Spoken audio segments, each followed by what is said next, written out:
Nobody really talks about what being a CNA feels like once the excitement wears off. You pass the test, you get the scrubs, you finally feel like you're moving forward, and then boom, reality shows up. Quietly, but heavy. That's what we're talking about today.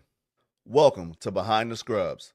This podcast isn't about checklists or skills or even certification. It's about the part of healthcare that people don't prepare you for mentally, emotionally, and personally. If you're a CNA, a student, or someone is thinking about getting into healthcare, you're in the right place. I've watched a lot of good CNAs question themselves, not because they weren't capable and not because they didn't care, but because no one ever told them that this part was normal. When things get hard, most people automatically assume that they are the problem. Most times they're not. One of the first things nobody warns you about is how fast you'll start questioning yourself. Your first tough shift, your first correction, your first moment when you feel like you should know more than you do. And here's the truth. In this thing of ours, competence comes before confidence. Feeling unsure doesn't mean you're failing. It usually means you're learning. Another thing people don't prepare you for. You don't always clock out mentally. You think about the residents, you replay moments, you wonder if you've done enough. That emotional weight is real.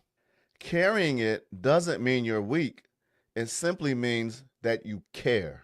The problem is, nobody teaches you how to process that part.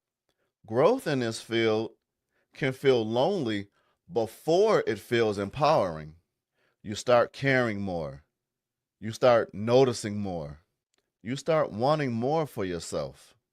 And sometimes the environment around you doesn't grow at the same pace. Working as a CNA is a chapter. For some people, it's a calling. For others, it's a foundation. Either way, it's not meant to trap you. It's meant to shape you. This role teaches things that you can't learn in a classroom.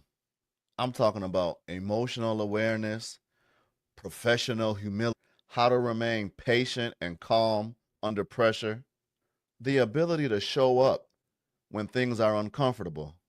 If you can do this job with integrity, you are far more capable than you've been told.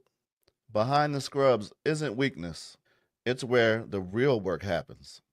And if nobody's told you this yet, you're not behind, you're becoming. I thank you for spending this time with me. In the next episode, we're going to talk about something that a lot of CNAs struggle with, but rarely talk about out loud. How do you know when it's time to pivot, grow, or move on without feeling guilty? If you've ever wondered, is it okay to want more? That conversation is coming next. Make sure you're subscribed.